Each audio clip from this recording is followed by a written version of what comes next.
जय माता दी दोस्तों, वर्ल्ड बेस्ट मैजिक में आपका हार्दिक स्वागत है। कैसे हैं आप सब? ये बताने के लिए कमेंट बॉक्स में जय माता दी ज़रूर लिखें।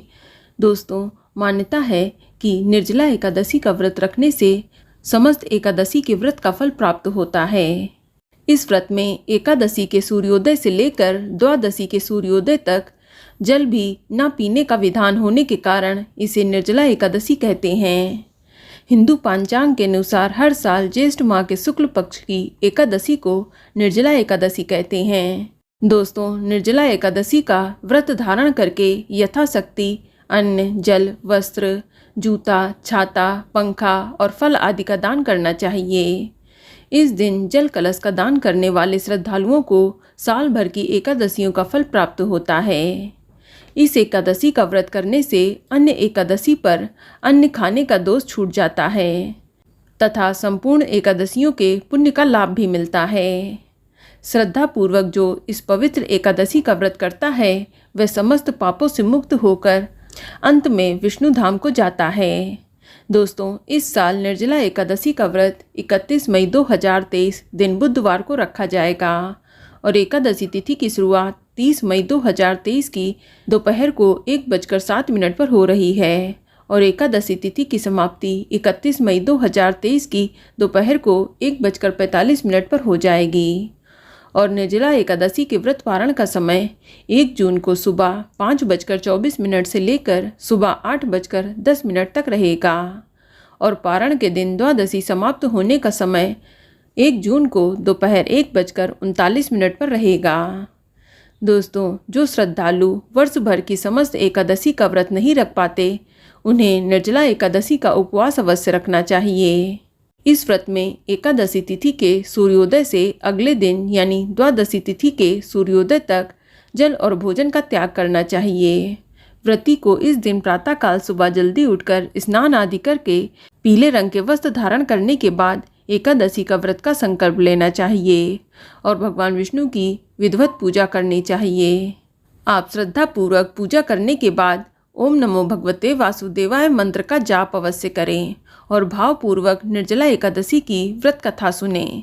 हो सके तो इस दिन रात्रि जागरण कर भजन कीर्तन करें। दोस्तों, इस दिन व्रती को चाहिए कि वह जल से भरा कलश व सफ़ेद वस्त्र को उस पर ढक कर उस पर चीनी व दक्षिणा रख कर किसी ब्राह्मण को दान दे। इसके बाद दान पुण्य आदि कर इस व्रत का विधान पूर्ण होता है। धार्मिक दृष्टि से इस व्रत का फल लंबी उम्र, स्वास्थ्य देने के साथ साथ सभी पापों का नाश करने वाला होता है।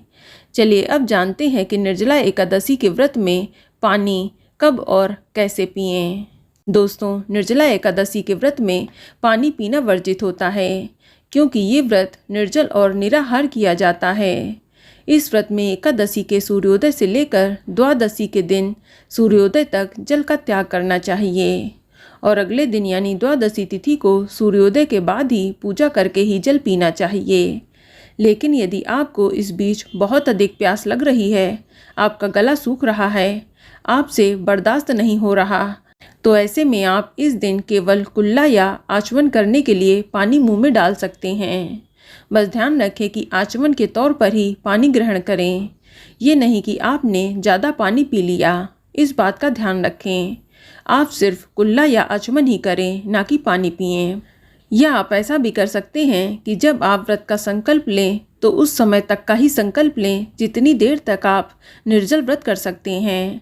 जैसे आप शाम तक निर्जल रह सकते हैं तो आप वैसा ही व्रत का संकल्प लें और शाम की पूजा आरती के बाद जल ग्रहण कर लें।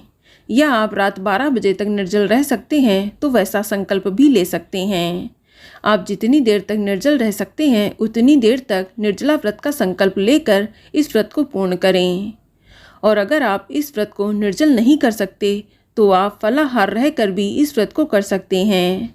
आप इस व्रत में फल, दूध, जूस, चाय आदि पीकर व्रत कर सकते हैं या सिर्फ जलीय व्रत यानी लिक्विड डाइट लेकर भी आप इस व्रत को कर सकते हैं। तो फिर आप फल आदि का भी त्याग करें, केवल जूस, चाय, दूध लेकर ही इस व्रत को पूरा करें। तो दोस्तों, ये जानकारी आपको अच्छी लगी तो कमेंट में जय माता दी ज़रूर लिखें। और अगर आपका कोई सवाल है तो उसे कमेंट बॉक्स में अवश्य पूछ लें। और इस वीडियो को लाइक करें, शेयर करें और साथ ही साथ चैनल को सब्सक्राइब करें। धन्यवाद।